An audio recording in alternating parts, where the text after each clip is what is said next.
Yang saya hormati, terima kasih telah menunggu dan telah hadir di ruangan ini untuk mengikuti konferensi pers sore hari ini terkait dengan perkembangan penanganan perkara dugaan suap terkait dengan pengurusan perkara di Mahkamah Agung sebagai rangkaian kegiatan tangkap tangan yang KPK lakukan dalam beberapa hari kemarin dari hari Rabu dan Kamis 21 hingga 22 September 2022 di beberapa tempat di Jakarta dan di Semarang. Dari 10 tersangka yang telah KPK tetapkan, telah dilakukan upaya penahanan terhadap 7 tersangka. Kemarin memang kami sampaikan ada 6 tersangka yang langsung kami lakukan upaya paksa penahanan. Namun setelah itu ditambah ada 1 orang lagi sehingga total sudah 7 orang tersangka yang dilakukan upaya hukum paksa penahanan. Dan ada koreksi yang ingin kami sampaikan bahwa sebelumnya terkait dengan 7 orang tersangka yang dilakukan penahanan ini ada salah satu nama kemarin berinisial RN, seharusnya adalah berinisial NA, yaitu PNS pada Mahkamah Agung. Demikian kami sampaikan sebagai koreksi. Dan hari ini kami akan sampaikan perkembangan lebih lanjut terkait dengan 1 orang lagi tersangka dari 4 orang tersangka yang kemarin belum memenuhi panggilan penyidik dan akan disampaikan secara lengkap terkait dengan perkembangan penanganan perkara dimaksud. Sudah hadir bersama kita sore hari ini yang pertama yaitu pimpinan KPK Bapak Alexander Marwata, kemudian yang kedua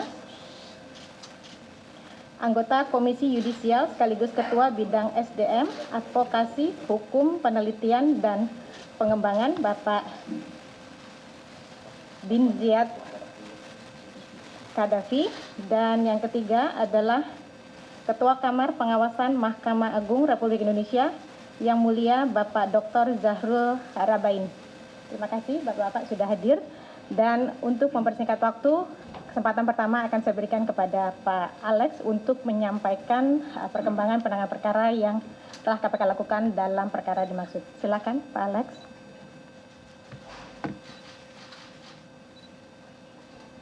Terima kasih Mbak Ivi.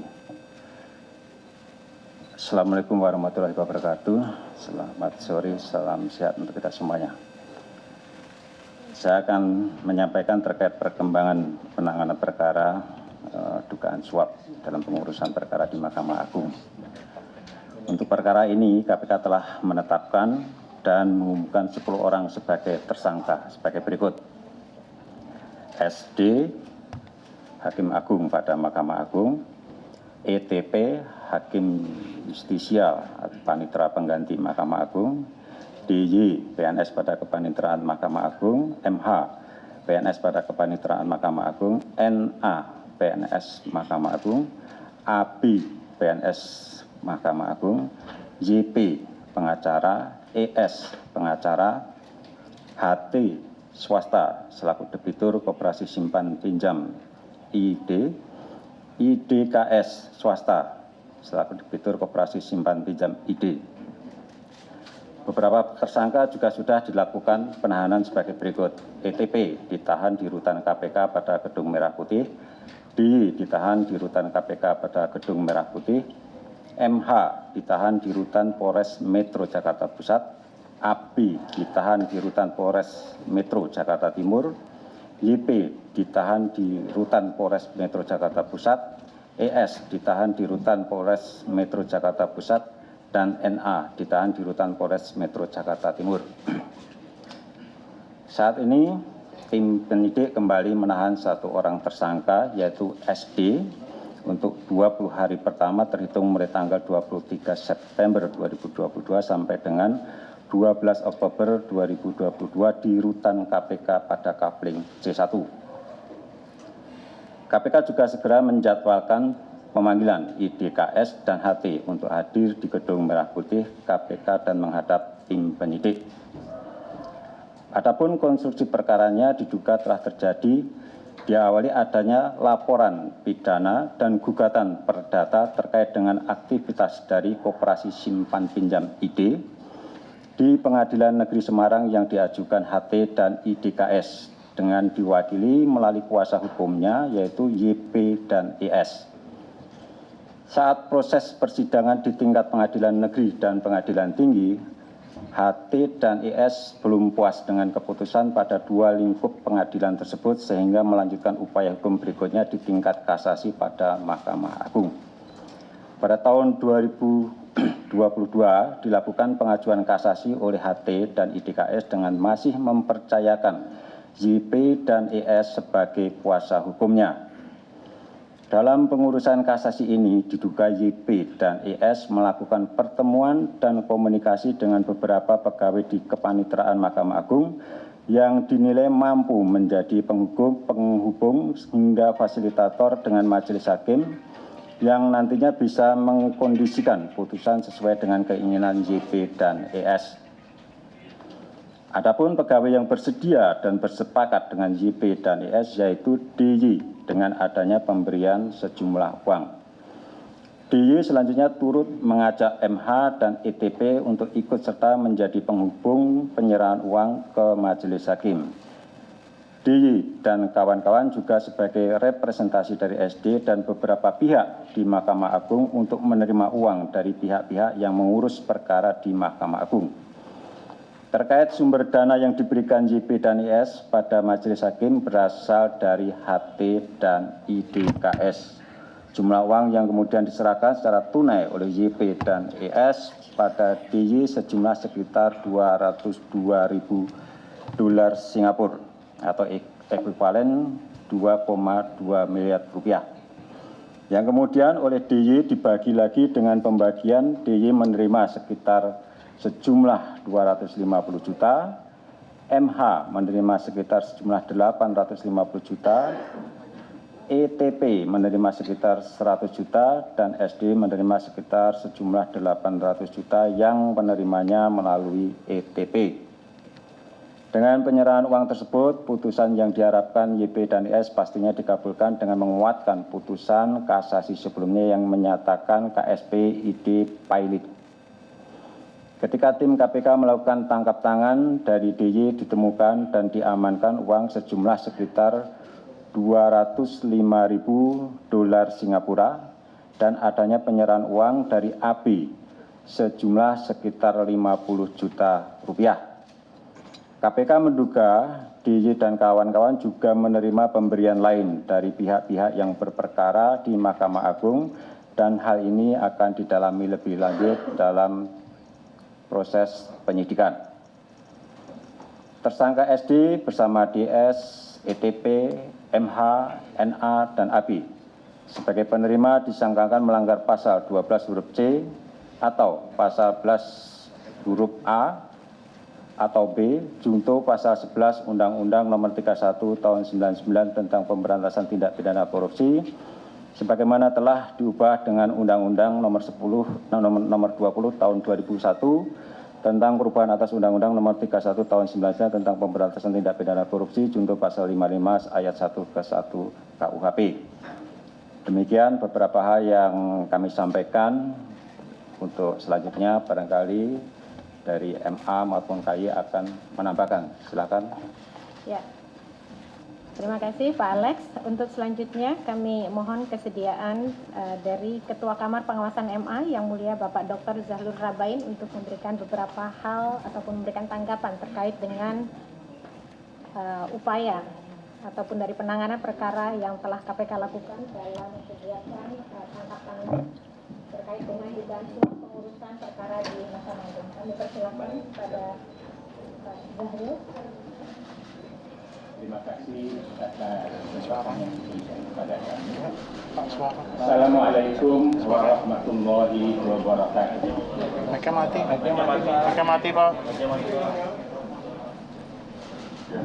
Selamat sore untuk kita semuanya. Pertama-tama kami dari Mahkamah Agung di satu sisi merasa sangat prihatin dengan kejadian seperti ini yang telah terjadi,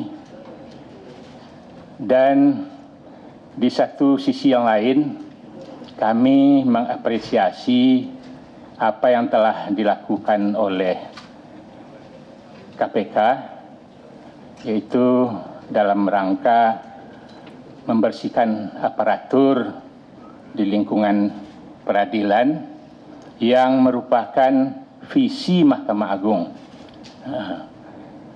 di mana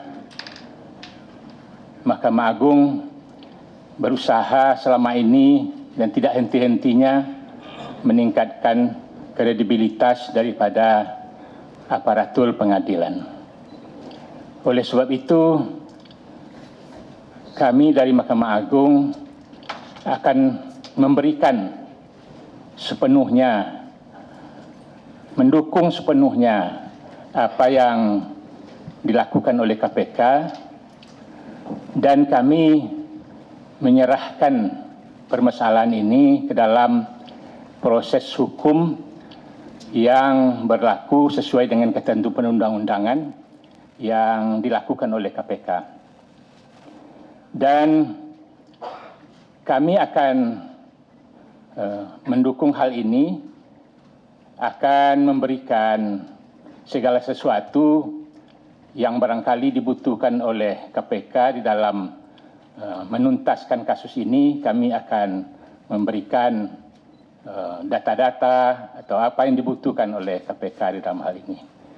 Oleh sebab itu, kami dari Mahkamah Agung akan menyerahkan sepenuhnya proses ini kepada KPK untuk menyelesaikannya secara hukum, tentu saja dengan mengemukakan asas praduga yang tidak bersalah, sesuai dengan asas hukum pemeriksaan kita. Kemudian sesuai dengan ketentuan peraturan perundang-undangan, kalau atau jika aparatur pengadilan itu sudah ditetapkan sebagai tersangka dan ditahan, maka Mahkamah Agung akan mengeluarkan surat pemberhentian sementara terhadap aparatur tersebut guna menghadapi pemeriksaan dengan sebaik-baiknya. Demikian saja yang dapat kami sampaikan. Terima kasih. Wassalamualaikum warahmatullahi wabarakatuh. Waalaikumsalam warahmatullahi wabarakatuh. Terima kasih Pak Zahrul Rabain. Selanjutnya kami berikan kesempatan kepada anggota Komisi Yudisial sekaligus Ketua Bidang SDM, Advokasi, Hukum, Penelitian dan Pengembangan, Bapak Bin Ziyad Qaddafi, untuk memberikan beberapa poin terkait dengan penanganan perkara dimaksud. Silakan Bapak. Terima kasih Bu Jubir. Assalamualaikum warahmatullahi wabarakatuh. Salam sejahtera bagi kita semua. Yang saya hormati Wakil Ketua KPK Bapak Alexander Marwata, yang saya hormati Dr. Zahrul Rabain, Ketua Kamar Pengawasan Mahkamah Agung Republik Indonesia. Saya menghadiri undangan untuk melakukan konferensi bersama di sini antara 3 lembaga untuk menyatakan bahwa Komisi Yudisial Republik Indonesia memiliki concern yang sangat mendalam terhadap kasus ini.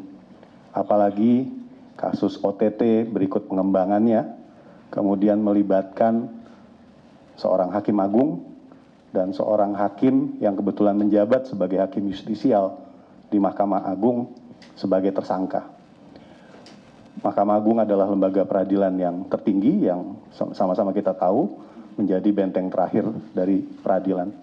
Tentu saja concern kami sangat kuat terhadap kasus ini.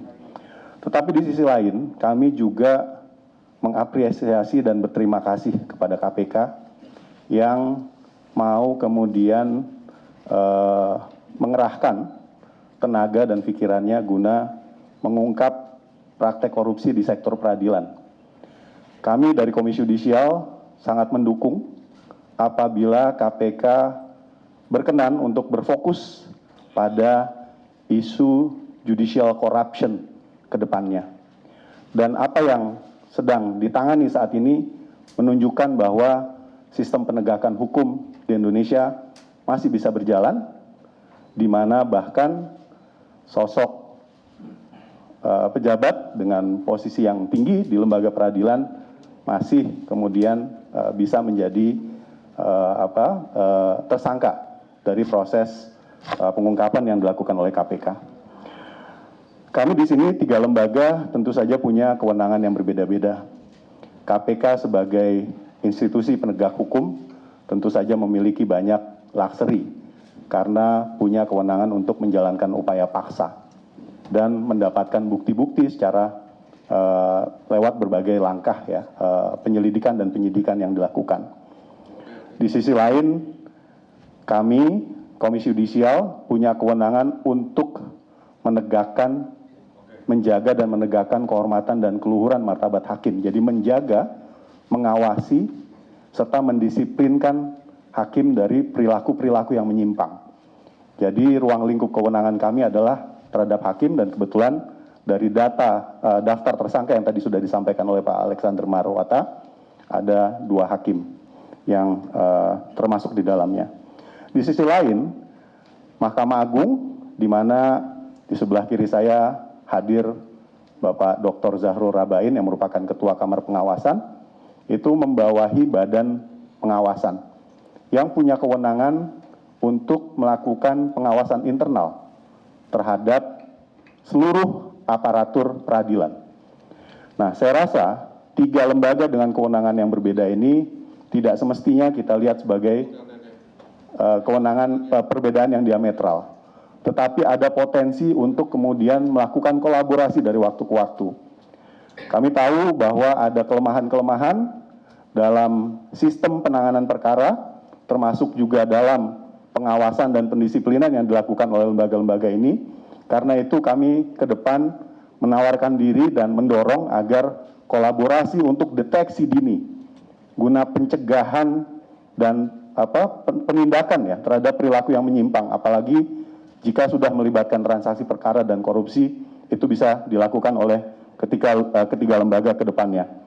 Kemudian kami juga sebagai lembaga Komisi Yudisial akan melakukan pemeriksaan dalam ruang lingkup kewenangan kami. Tetapi tentu saja kami akan menghormati juga ruang yang harus dijaga oleh KPK dalam melakukan proses penegakan hukum. Karena itu, pemeriksaan yang akan kami lakukan akan kami terus koordinasikan baik dengan KPK maupun dengan Mahkamah Agung soal timingnya, apakah bersamaan dengan berjalannya proses penegakan hukum atau sesudah itu nanti kami akan berkomunikasi secara erat dengan kedua lembaga. Dan terakhir, kami mendukung sebagaimana tadi disampaikan oleh Pak Zahrul, kami di Komisi Yudisial juga mendukung langkah-langkah yang akan dilakukan oleh KPK untuk menyelesaikan perkara ini setuntas-tuntasnya dengan segala data, pengetahuan, keahlian, network, infrastruktur yang dimiliki oleh Komisi Yudisial. Saya rasa itu yang bisa saya sampaikan. Terima kasih atas perhatian rekan-rekan media. Assalamualaikum warahmatullahi wabarakatuh.